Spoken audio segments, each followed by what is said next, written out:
Paco, buenas tardes, ¿cómo estás? Muy buenas tardes, muy bien, muchísimas gracias. Gracias a Dios estamos bien todos en casa. Bueno, En casa, aquí, en Santander, donde están mis padres, y en Somo, donde tengo a un hijo mío que no pudo llegar a Madrid, que estaba estudiando en Londres. Ah, vaya, pues le cogió allí. Sí, le cogió allí la declaración la declaración, efectivamente. de estado de alarma. Fue el último avión que aterrizó en el aeropuerto de Santander de Inglaterra. Pero bueno, lo importante es que todo el mundo está bien. Oye, lo primero, preguntarte por cómo es el día a día en esta nueva situación, tu día a día como docente, como investigador. Bueno, esta es una situación inédita que no nos habíamos imaginado, ¿no? Fíjate que vivíamos en un momento en el que la vulnerabilidad no era precisamente el criterio que conducía a nuestras vidas, y de la noche a la mañana nos hemos encontrado absolutamente vulnerables. O sea, pensábamos que éramos invulnerables y ahora somos vulnerables. Y nos ha hecho cambiar de vida, nos ha hecho cambiar el criterio. Yo lo que he pretendido es establecer una rutina diaria, quizá aprendiendo de la escuela de los monasterios, que es la escuela de la sabiduría cristiana, una rutina diaria de trabajo, y tengo que decir que llevando esa rutina diaria de trabajo, el tiempo de confinamiento se está, al menos en la percepción subjetiva, está pasando muy rápido. En este caso, cuando hacemos referencia a los grandes autores de la literatura clásica que han vivido experiencias similares a esta, de lo que han hablado es de la necesidad de desarrollar la libertad interior. Se nos ha restringido la libertad exterior, pero lo que no se nos puede quitar es la libertad interior. Y esta libertad interior tenemos que construirla. Por tanto, es un tiempo para mirar hacia adentro, para construir nosotros y también para convivir con los entornos más inmediatos. Como yo le suelo decir en casa, solía decir al principio, ¿no? Porque lo que sí voy introduciendo son temas de conversación en las comidas, que abran un poco los horizontes, sobre todo que tengan un efecto pedagógico en los chavales, que son adolescentes y jóvenes. Es que hacía mucho tiempo, nosotros habitualmente en la vida ordinaria no nos juntábamos a comer nada más que para cenar, y ahora nos juntamos en la comida y en la cena y todos los días, y tenemos una convivencia de todas las horas del día en las que estamos despiertos, ¿no? Por lo tanto, hay que marcar una pauta, hay que establecer un criterio, hay que establecer un orden. Decían los clásicos aquello de guarda el orden y el orden te guardará, y tener conciencia también de que tenemos que empezar a prepararnos respecto a lo que va a venir después, respecto al día después, que me parece un tema muy interesante. Porque lo que está claro es que nadie va a salir de esta situación como ha entrado. Ni las personas, ni las instituciones, ni la sociedad, ni la medicina, ni la economía. Esto es un reseteamiento profundo, un cambio profundo del sistema que nos ha venido dado, y además con una incertidumbre.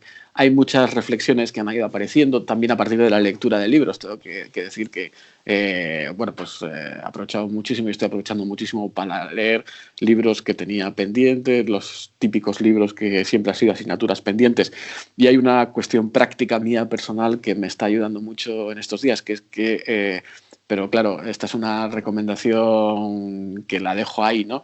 Yo estoy leyendo la Biblia desde el principio. O sea, he cogido la Biblia y he empezado a leer desde el principio. Y la verdad es que es muy reconfortante. Sabio consejo, sin lugar a dudas.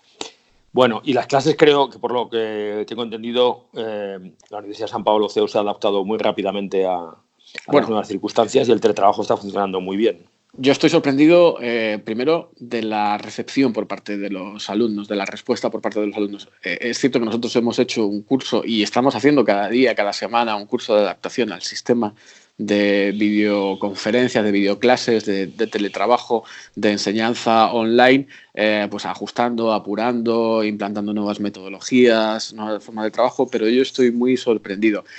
Pero aunque es cierto que estoy sorprendido, quizá porque representa una novedad, y ya sabes que en la relación con los medios de comunicación siempre hay una etapa de fascinación, y nosotros ahora estamos obligados a una etapa de fascinación a través de esos medios.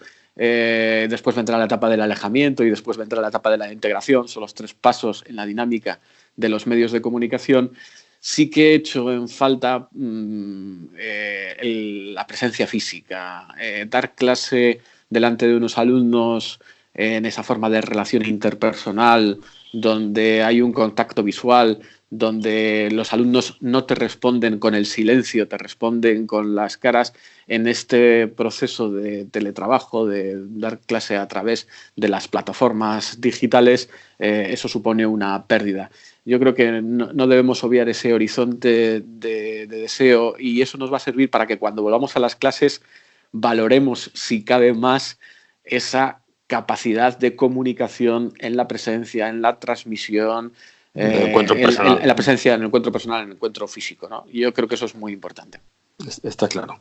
Bueno, si te parece, vamos a entrar ya en algunas preguntas que tienen que ver con tu expertise como docente de la comunicación, como periodista también en activo, y que están surgiendo en este momento, ¿no?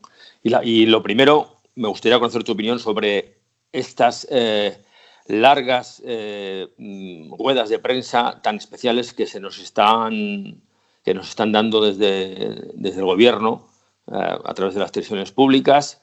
Todos los días al menos hay 2, con preguntas seleccionadas por un director de comunicación. Claro, obviamente la no presencia obliga a esto, ¿no? ¿Cuál es tu opinión sobre cómo se está desarrollando esta nueva forma de comunicar?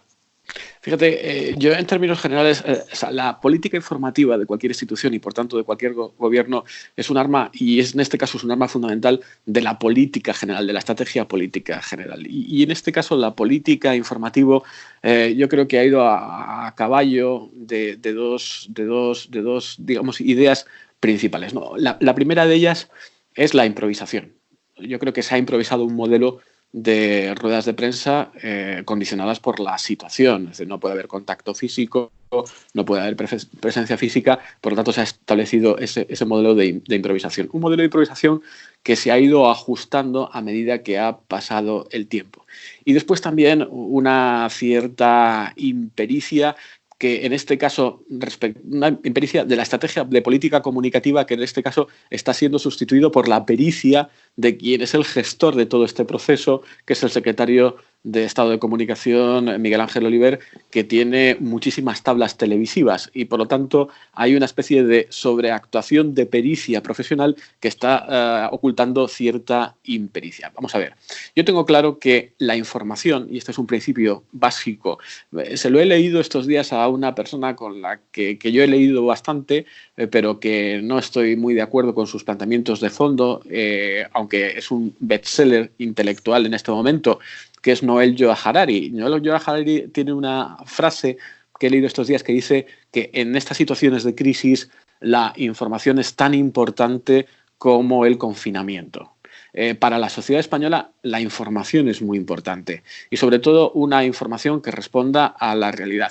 Claro que estamos viendo también en la política informativa las deficiencias de un sistema autonómico que estaba poco engrasado y esa impericia de un gobierno que además está construyendo de diversas tendencias y que se percibe claramente que está sufriendo en la política práctica, en el día a día, en la actuación práctica, una especie de tensión de diversos ámbitos, ¿no? Desde la tensión que representa las comprensiones políticas de los socios de Unidas Podemos, a las de los nacionalistas, a la inexperiencia del gobierno como tal, porque si el gobierno de Pedro Sánchez hasta ahora estaba basado fundamentalmente en la política de comunicación, ahora esa política de comunicación se ha alterado completamente en este nuevo sistema. Respecto a la pregunta concreta de las ruedas de prensa, ha sido muy debatida la forma en la que se están haciendo las ruedas de prensa.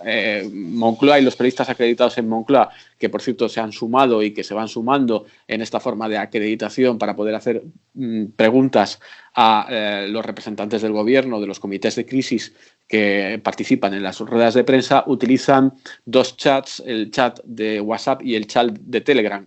En uno de ellos hay aproximadamente 450 periodistas acreditados y en otro hay 200. La gestión, entiendo yo, que es muy complicada. El problema que se establece es respecto a los criterios que utiliza el secretario de Estado y el equipo de la Secretaría de Estado para seleccionar aquellas preguntas de determinados medios. ¿Esos criterios a qué responden? Evidentemente a una política informativa y una estrategia política informativa y a una intencionalidad informativa. Esto, claro, ha creado mucha revolución en el mundo de los medios de comunicación y en los periodistas, porque la dinámica de las ruedas de prensa, al contrario de lo que pueda parecer y ahora se está poniendo más en evidencia, es una dinámica de diálogo con la fuente. O sea, el periodista no solo hace preguntas, el periodista hace preguntas como motivo para continuar en una lógica de la argumentación en busca de la información que el periodista considera que es la adecuada para su público, para su audiencia. Y ese proceso en este sistema ha quebrado. Solo hay una pregunta que se responde. Hemos visto, y no voy a poner nombres concretos y casos concretos, a personas que se les ha hecho la pregunta que estaba previamente seleccionada y que han leído literalmente la respuesta que estaba preparada la pregunta sin posibilidad de respuesta. Bueno, yo creo que esto ha creado cierta alarma, o una alarma cierta en el mundo de los medios de comunicación, de los periodistas y también en las acciones de profesionales de la comunicación.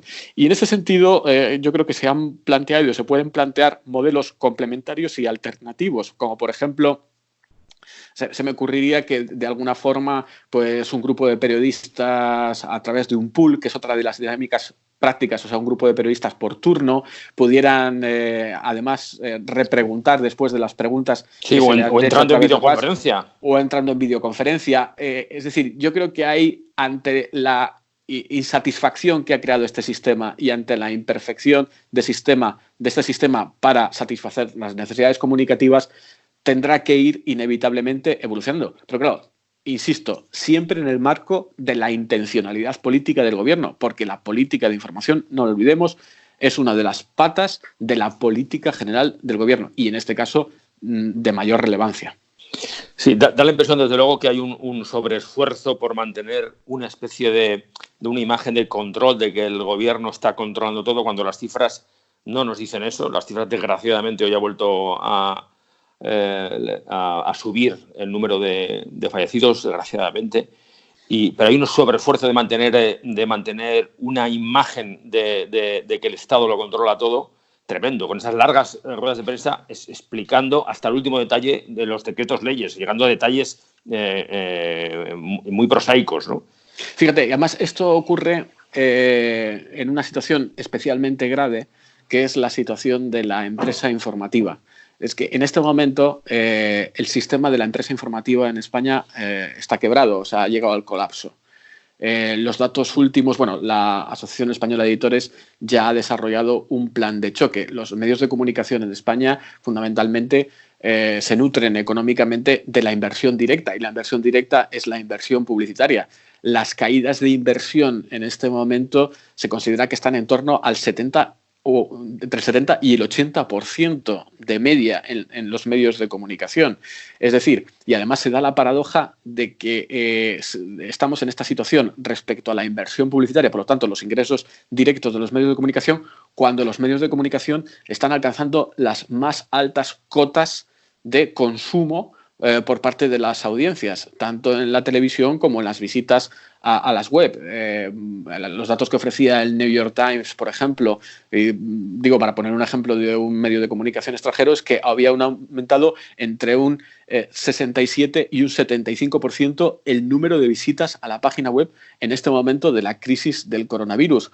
Por lo tanto, se da una contradicción que va a llevar inevitablemente a resetear el sistema informativo y el sistema de medios de comunicación. Claro, en este momento hay unas profundas presiones políticas respecto del sector de los medios de comunicación y de las empresas de la comunicación y de los empresarios al gobierno por la cuestión de las ayudas.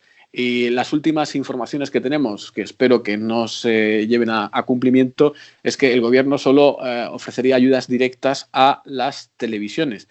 Ofrecer ayudas directas a las televisiones y no ofrecer ayudas directas, por ejemplo, a los periódicos, supondría una discriminación que atentaría directamente contra el ejercicio de la libertad de expresión en España. Y, por lo tanto, si empezamos a tocar la fibra de la libertad de expresión y el derecho a la libertad de expresión y el ejercicio de la libertad de expresión que se articula a través de los medios de comunicación, estamos tocando uno de los fundamentos de la democracia. No olvidemos aquella famosa frase de que si a mí me dan a elegir entre una democracia sin periódicos o periódicos sin democracia, yo elijo periódicos sin democracia. Ojo con esta cuestión, porque los periódicos inevitablemente nos llevan a la democracia, a la participación, a la configuración de la opinión pública. Sí, no. Puede ser una cosa extremadamente grave si hay una selección tan artificial de las entidades, medios de comunicación que pueden ser objeto de ayuda. Pero bueno, ya lo seguiremos esta noticia a ver qué sucede.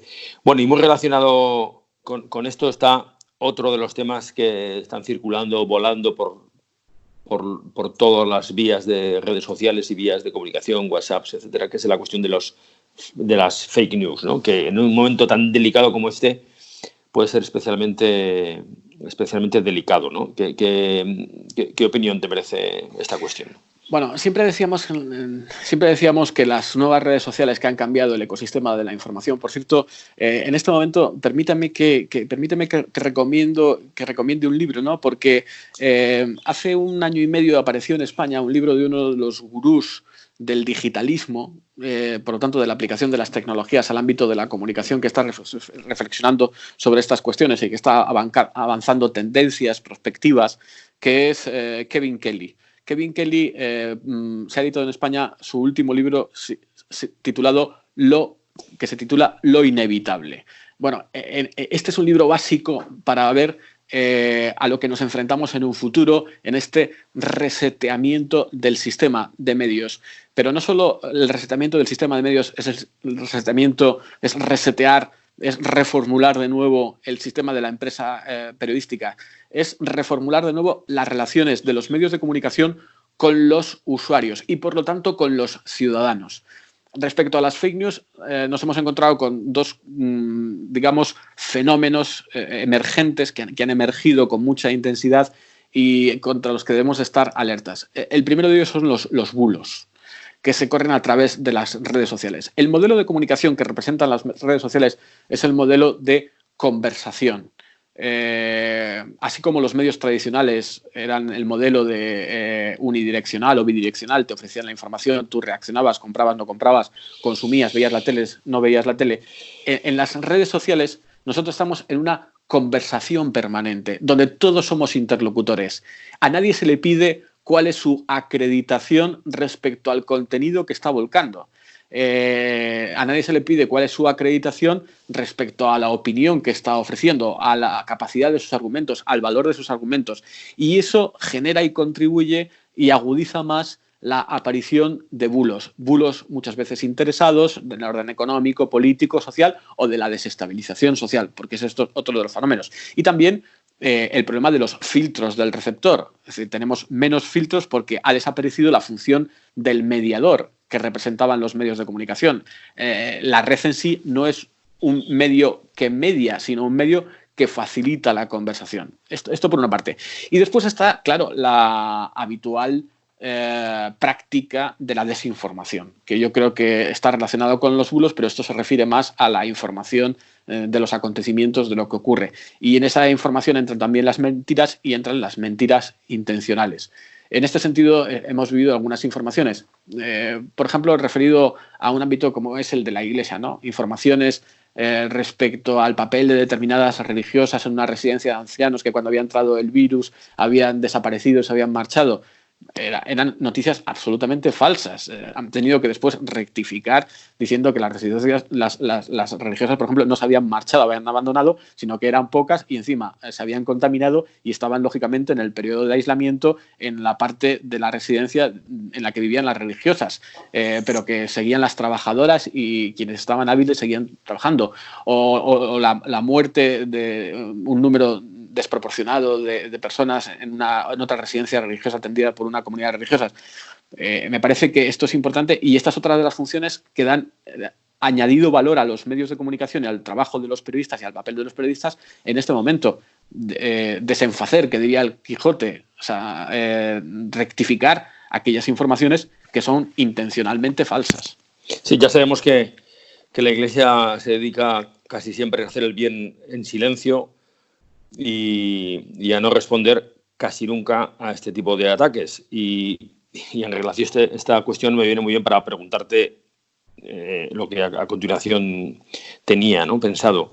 Y es un poco cómo ves la política de comunicación, de información sobre la Iglesia en estos momentos tan particulares como los que estamos viviendo, ¿no? Bueno, y quizás también en la última época previa a esto, ¿no? Bueno, desde el punto de vista institucional, a la Iglesia esta crisis le ha cogido fuera de juego, como a cualquier institución en la sociedad. Quizá, no sé si a la Organización Mundial de la Salud o instituciones determinadas en determinados ámbitos o países les ha cogido tan fuera de juego. Estábamos en otra dinámica y se ha introducido este factor, que es un factor que ha distorsionado todo el proceso. Hay un dato que es fundamental, gracias a Dios, tenemos al Papa Francisco. El Papa Francisco había creado unas rutinas de presencia mediática muy significativas y muy elocuentes. Y en este sentido te podría decir que menos mal que está el Papa Francisco. El acto del día pasado de la oración del viernes, de la oración en la plaza de San Pedro con la bendición con el Santísimo, ha sido un acto determinante.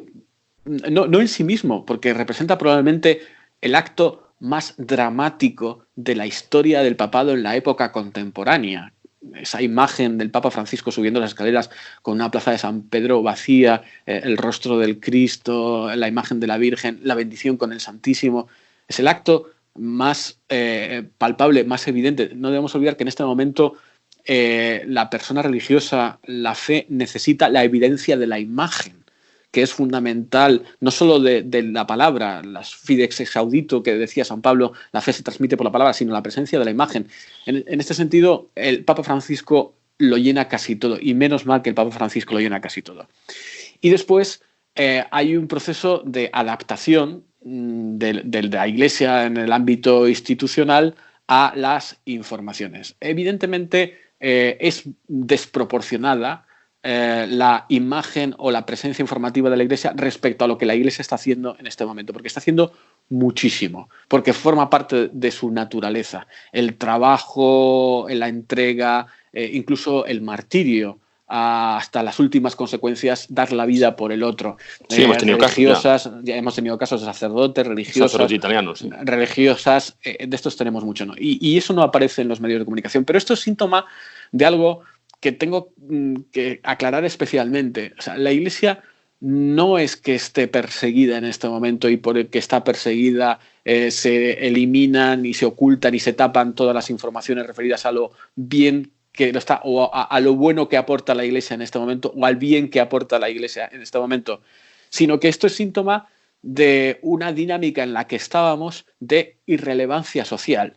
Y esa irrelevancia social quizá se está agudizando en este momento en el que están más limitados los espacios, en el que está más focalizada la atención, en el que están más focalizados los temas, y nosotros, desde el punto de vista institucional, no hemos tenido la agilidad, o no estamos teniendo la agilidad de los mecanismos de dar respuesta a ese proceso que se está agudizando de irrelevancia social.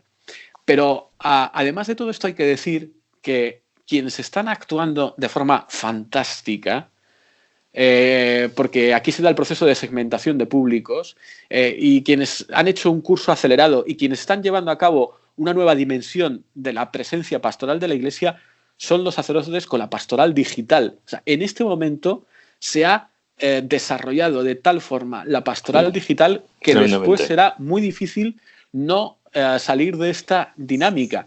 ¿Por qué? Por la necesidad. Es decir, las celebraciones que párrocos no están, han hecho un curso rápido de manejo de las redes sociales y no están celebrando todos los días en misa a través de Facebook, a través de Instagram, a través de las redes sociales, de YouTube, meditaciones, catequesis. Esta mañana he escuchado una serie de vídeos de un párroco de Madrid de catequesis a los niños a través de YouTube sobre las virtudes humanas para educar a los niños en este momento a determinadas virtudes que les hagan la convivencia de una forma más adecuada y que les hagan entender de una forma más adecuada a lo que nos estamos enfrentando. Esto es un ejemplo.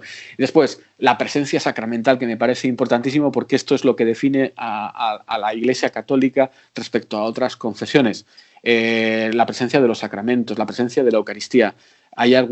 Yo recibo algunas bendiciones que párrocos hacen en sus casas por la tarde con el Santísimo a la cámara, por tanto, para destinarla a la feligresía, que impresionan. Yo creo que eso ha sido un gran esfuerzo, junto con el del acompañamiento a los enfermos, la oración por los difuntos, la atención de los últimos sacramentos en la medida de las posibilidades a quienes están en los hospitales. Yo creo que esta es una gran labor de la Iglesia que a la larga habrá que reconocer. Pero no se trata de una persecución por parte de los medios de comunicación y de las grandes corporaciones internacionales, sino se trata de la consecuencia del efecto de una dinámica de irrelevancia social que tiene que ver con el papel de la religión en la sociedad actual. En este momento, por ejemplo, emerge con mucha fuerza la gran cuestión de las relaciones entre Dios y la ciencia, entre religión y ciencia. Ahora lo que tendríamos que pedir es más Dios y más ciencia. Creo que es una de las enseñanzas de este momento. Sí, está claro que estamos viviendo situaciones de estrés. Desde luego es algo similar a una guerra y en estas situaciones siempre hay un paso hacia adelante en la inmersión en las nuevas posibilidades, en los nuevos recursos, ¿no? Y de luego nuestros párrocos, nuestra Iglesia lo está demostrando, igual que los profesores lo estáis demostrando. Quizás no sea como tú me habías dicho, no vaya a sustituir, no se puede sustituir con la presencia en una clase o en una iglesia, pero sí que puede ser un elemento de complementariedad que haya venido para quedarse, ¿no? Sin lugar a dudas. Muy bien, Paco, pues muchísimas gracias, no te molestamos más y bueno, vamos a ver cómo va todo esto y si es necesario, pues en unos días volvemos a hablar a ver cómo evolucionan las cosas. Pues yo espero que vayamos pronto a encontrarnos de nuevo en la calle, a saludarnos de nuevo y a volver a la normalidad, aunque, insisto, será una normalidad sobre otras bases y otros fundamentos. Diferente ya, sí. Muchísimas gracias. Dios quiera. Bueno, muchas gracias. Muchas gracias, Fernando. Gracias. Hasta pronto.